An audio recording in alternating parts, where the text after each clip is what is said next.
Magandang buhay mga idol, I'm Chris Mototrip and welcome back to my channel. Ngayon mga idol, nasa Wasari Moto Garage tayo para magpa-graphene ceramic coating. Tara mga idol, samahan nyo ako. Let's go!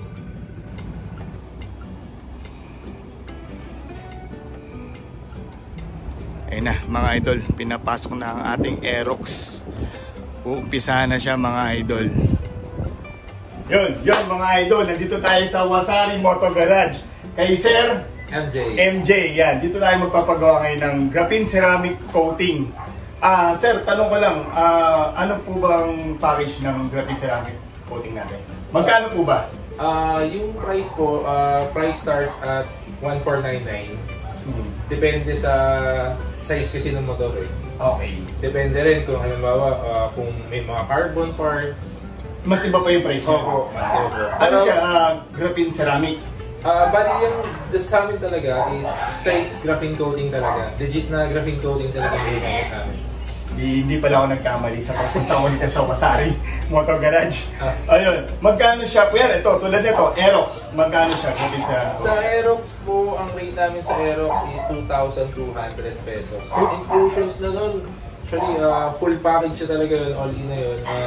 Motor wash, tapos dadaan siya sa 2 or 3 step paint correction. In 2 or 3 step paint correction, kasi depende pa rin sa condition ng unit. Okay. So, dito sa amin, hanggang 3 step paint correction, kaya naman sa depende sa unit. Depende sa unit, sa condition. Sa condition ng motor.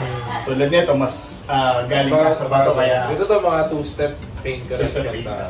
Since bago pa. Tapos yan, full detailing na yan, pati sa mga inner fairings, i-detail din namin yan. Hindi nilalagay kaming, kumbaga parang armor wax sa mga inner fairings. Hindi kasi namin siya kasama sa graphene coating. Lahat ng kaha na may paint ang may graphene coating. Eh yung habot yung mugs natin? Sa mugs boss yun, kasama yun, i-ceramic namin yung mugs. Kasama na. Tapos nakita ko doon parang libre yata yung sa may helmet. Helmet and mugs free na rin. Kasama na yun sa 2,200. Yung helmet ko pa na medyo may gas-gas na. Ano ba natin yan? Kaya boss. Kaya. Ayos. Tapos ilang oras siya gagawin? Usually sa isang motor talaga 2 to 3 hours. 2 to 3 hours.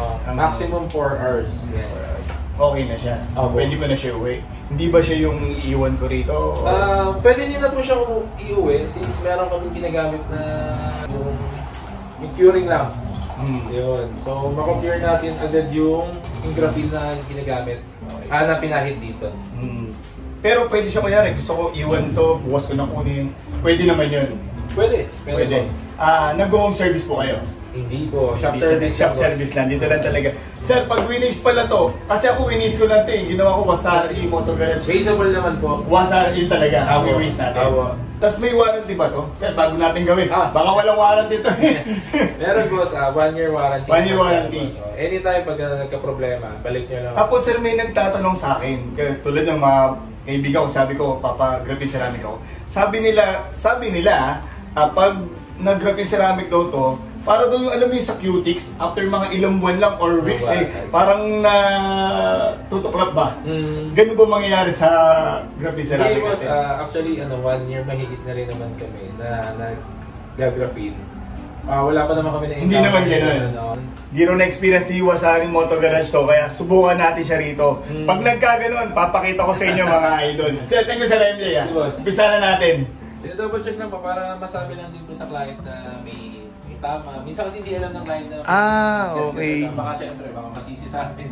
Last time may dinala dito brand new, may crack yung gilid. Ngayon yung after malinisan, doon na nakita yung crack. May crack pala. Hindi napansin. Din po nakikita yung ibang gas-gas na yun. Yun idol. Ima-motor wash na yung ating Aerox. Ayun na.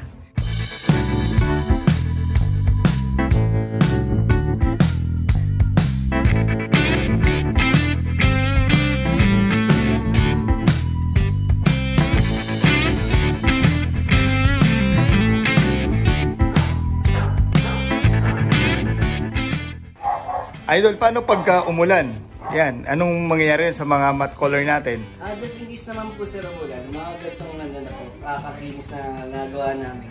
Just in case lang, buhusan lang po ng tubig, saka punasan po ng mga malinis na microfiber. Hindi gano'ng kakapitan.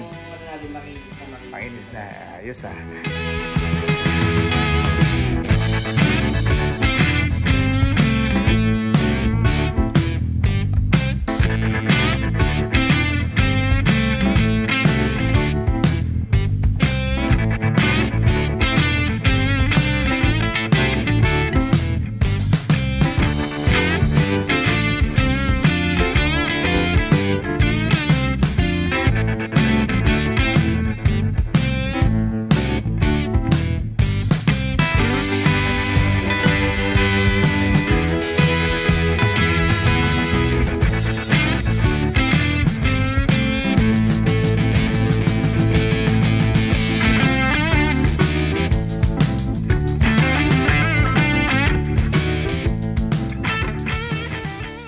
Astig yung Aerox natin para mas bago pa sa kasa.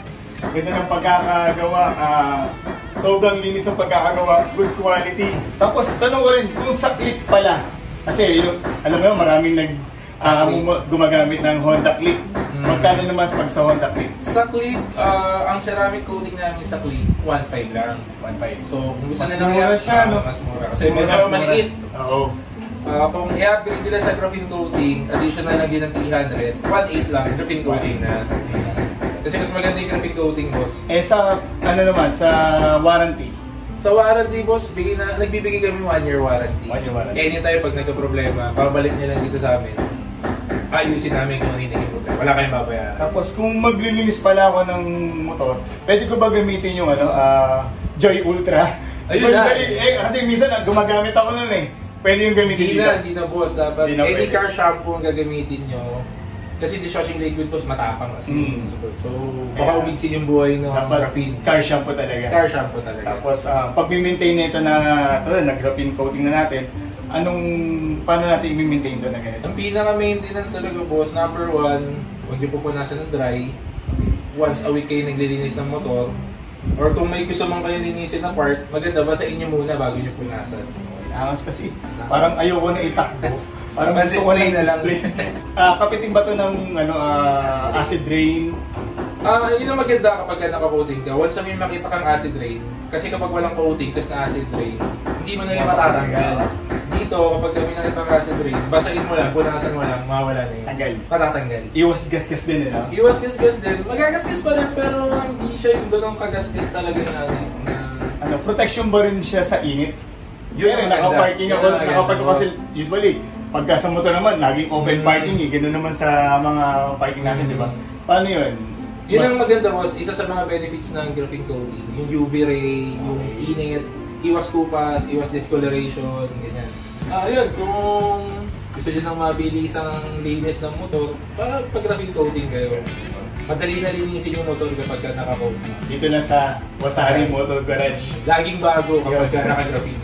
Okay, maraming salamat po sa Wasari Motor Garage kay MJ at kay Melvin.